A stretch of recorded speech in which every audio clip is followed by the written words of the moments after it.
বন্ধুরা, আজকে আমি এটা কচু শাক, দেশি থেকে আনা কচু শাক দেশি চিংড়ি দিয়ে রান্না করব। চিংড়িটাকে আমি হলুদ লবণ দিয়ে মাখিয়ে রেখেছি। চিংড়িটাকে ভেজে নিব। দিয়ে দিচ্ছি কড়াইয়ের মধ্যে তেল। চিংড়িটাকে সুন্দরভাবে আমি ভেজে নিচ্ছি। হয়ে গেছে, এটাকে এখন উঠিয়ে নেব। তেল দিয়েছি, দিচ্ছি পেঁয়াজ। আমি 1 চামচ রসুন বাটা, 1 চামচ আদা বাটা। আদা রসুনের গন্ধ যাওয়া পর্যন্ত আমি একটু কষিয়ে নিব, তারপর অন্যান্য মশলাগুলি দিব। ভাজাটা হয়ে গেছে, এর মধ্যে আমি এখন দিয়ে দিচ্ছি একটু পানি। দিয়ে দিব অন্যান্য মশলাগুলো।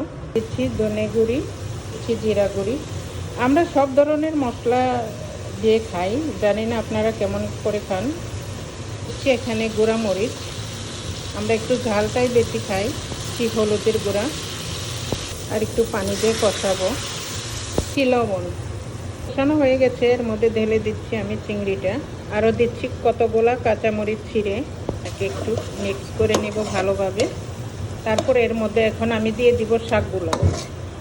দিচ্ছি শাকটাকে, আমি শাকটাকে কাটি নাই, এমনি দিয়ে দিচ্ছি।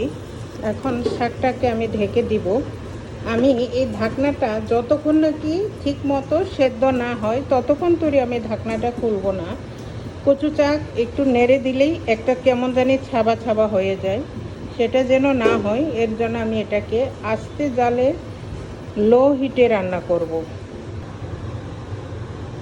এই অবস্থায় এই যে দেখি বন্ধুগণ, এই যে পানি একদম শুকিয়ে গেছে। এখন এটাকে আমি নেড়ে দিব, তারপর লেবু দিব। এর মধ্যে নামাবার আগে একটু লেবু দিব। কচু শাক এইভাবে একটু পোড়া পোড়া করে রান্না করলে সেটাই একটা টেস্ট, অন্যরকম মজা। আর এই শাকটা আমি গ্রাম থেকে এনেছি, গ্রামের শাকটাই টেস্টটাই আলাদা, ভীষণ মজা লাগে। জানি না আপনাদের কাছে কেমন লাগে, আমার কাছে তো খুবই প্রিয়।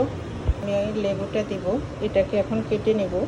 গ্রাম থেকে আসা শাক, হয়তো বা গলায় অনেক কচু শাক আছে চুলকায়, যেন না চুলকায় এর জন্য আমি বড় করে 1 পিস লেবু দিচ্ছি।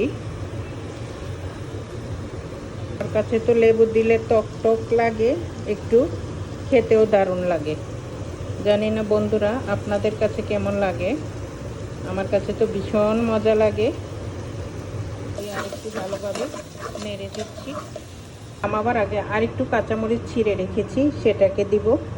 বার আগে কাঁচামরিচটা দিলে কাঁচামরিচের একটা সুন্দর ফ্লেভার থাকে, এর জন্য আরও কিছু দিলাম নামাবার আগে। আপনাদের কাছে কেমন লেগেছে বন্ধুরা একটু জানাবেন কমেন্ট করে।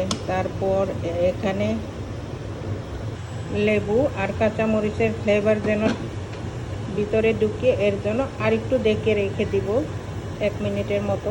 দেখি কি অবস্থা। হয়ে গেল। দেখেন বন্ধুরা, আমার চ্যানেলটি যদি ভালো লেগে থাকে সাবস্ক্রাইব করে দিন, লাইক করে দিন, শেয়ার করে দিন।